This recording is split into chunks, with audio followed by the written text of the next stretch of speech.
सदरक्षणाय खलनिग्रहणाय हे ब्रीद घेऊन on duty 24 तास असणाऱ्या पोलीस दलाचा आज वर्धापन दिन।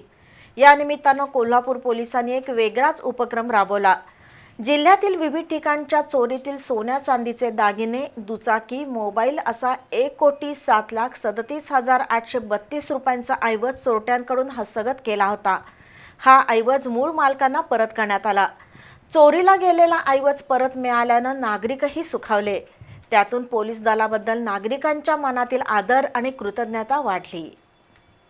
सैन्यातील जवान डोळ्यात तेल घालून देशाच्या सीमेचं रक्षण करतात, तर पोलीस दलाकडून देशांतर्गत सुरक्षेचं काम केलं जातं। नागरिकांची मालमत्ता आणि जीविताचं रक्षण करण्यासह कायदा सुव्यवस्था अबाधित ठेवण्याची जबाबदारी पोलीस दलावर असते। 2 जानेवारी 1961 रोजी भारताचे तत्कालीन पंतप्रधान पंडित जवाहरलाल नेहरू यांनी महाराष्ट्र पोलीस दलाला पोलीस ध्वज प्रदान केला होता। या ऐतिहासिक घटनेच्या स्मरणार्थ दरवर्षी आजचा दिवस महाराष्ट्र पोलीस दलाचा वर्धापन दिन म्हणून साजरा केला जातो। आज 65व्या पोलीस वर्धापन दिनाचं औचित्य साधून कोल्हापूर पोलीस दलाच्या वतीनं विविध कार्यक्रम झाले। कोल्हापूर शहर आणि करवीर विभागातून झालेल्या चोरीच्या गुन्ह्यांचा तपास करून पोलिसांनी मुद्देमाल हस्तगत केला होता। त्यानंतर न्यायालयीन प्रक्रिया पूर्ण करून हा मुद्देमाल मूळ मालकांना आज देण्यात आला।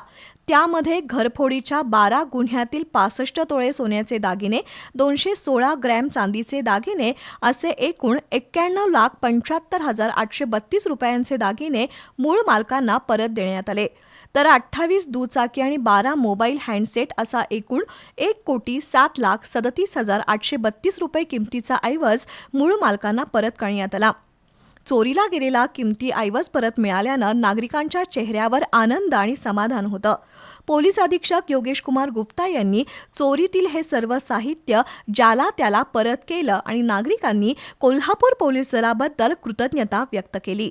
यावेळी गृह पोलीस उपाधीक्षक तानाजी सावंत, शहर उपाधीक्षक प्रिया पाटील, स्थानिक गुन्हे अन्वेषण शाखेसह अन्य पोलीस अधिकारी उपस्थित होते।